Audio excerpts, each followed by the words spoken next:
Gelapnya malam, ada cerita yang tidak pernah diceritakan sampai hari ini. Berani menonton sampai akhir? Jangan lupa subscribe jika kamu cukup berani. Judul Suara dari Loteng. Malam itu, hujan deras mengguyur sebuah rumah tua di pinggir desa. Andi, seorang mahasiswa, memutuskan untuk bermalam di rumah peninggalan kakeknya yang sudah lama kosong. Suara rintik hujan dan desiran angin membuat suasana semakin mencekam, namun Andi berusaha tenang. Saat jarum jam menunjukkan pukul 11 malam, tiba-tiba terdengar suara aneh dari loteng.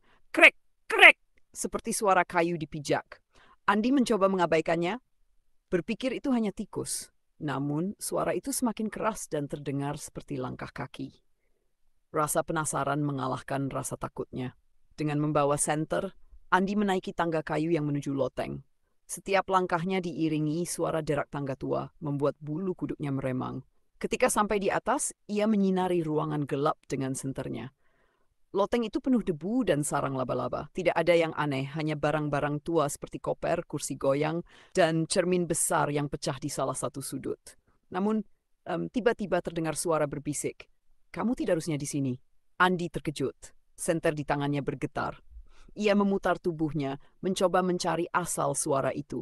Ketika cahayanya menyorot cermin pecah, ia melihat bayangan seseorang berdiri di belakangnya.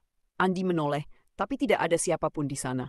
Tiba-tiba cermin itu retak lebih besar, dan dari dalamnya muncul sosok wanita berwajah pucat dengan mata hitam legam. Wanita itu tersenyum lebar, memperlihatkan deretan gigi tajam. Kembalikan milikku, katanya dengan suara melengking. Andi berteriak, menjatuhkan senter dan berlari turun secepat mungkin. Namun, saat kakinya mencapai lantai bawah, semua lampu di rumah itu mati. Ia mencoba membuka pintu, tetapi pintunya terkunci rapat. Suara langkah kaki dari loteng semakin mendekat. Hingga akhirnya, suara wanita itu terdengar lagi, kali ini tepat di belakang telinganya.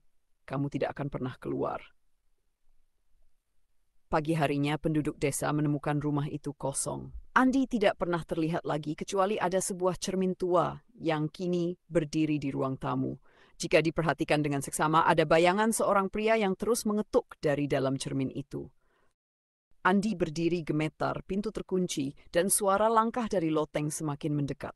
Namun di tengah kepanikannya, ia teringat sebuah cerita dari almarhum kakeknya tentang rumah ini.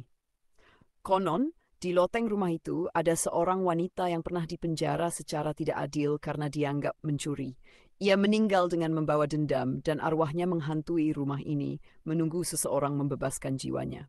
Andi mengumpulkan keberaniannya. Dengan napas tersengal, ia berbisik, "Aku di sini untuk membantu. Jika ada yang kau cari, katakan padaku." Tiba-tiba suara langkah itu berhenti. Udara di sekitar terasa dingin dan bayangan wanita pucat dengan mata hitam muncul lagi. Namun kali ini tatapannya tidak menyeramkan seperti sebelumnya. Ia menatap Andi dengan penuh kesedihan, sembari menunjuk ke arah koper tua di loteng. Dengan hati-hati, Andi kembali ke loteng dan membuka koper tersebut. Di dalamnya terdapat sebuah buku harian usang dan sebuah kalung emas dengan liontin berbentuk hati. Ia membuka buku itu dan membaca beberapa halaman pertama. Buku itu mengungkapkan kisah wanita itu, namanya Sari, yang dihukum tanpa bukti oleh keluarga kaya yang dulu memiliki rumah tersebut.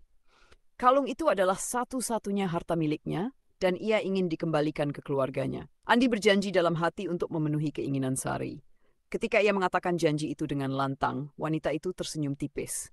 Perlahan-lahan, sosoknya memudar dan hawa dingin di ruangan itu menghilang. Lampu-lampu di rumah kembali menyala dan pintu depan terbuka dengan sendirinya. Keesokan harinya, Andi pergi ke desa terdekat dan mencari tahu tentang keturunan keluarga Sari. Setelah beberapa hari, ia menemukan seorang wanita tua yang ternyata adalah cucu dari adik Sari. Andi menyerahkan kalung itu padanya sambil menceritakan kisah di baliknya. Wanita tua itu menangis haru, berterima kasih karena telah membebaskan jiwa nenek buyutnya. Sejak saat itu, rumah tua itu tidak lagi terasa mencekam. Andi kembali ke sana beberapa bulan kemudian dan suasananya terasa damai. Tidak ada suara langkah di loteng, tidak ada bisikan menyeramkan. Yang ada hanyalah ketenangan, seperti tanda terima kasih dari Sari yang kini telah menemukan kedamaian. Belajar bahwa selain baik, itu baik yang paling menakutkan itu sesuatu yang susah indah.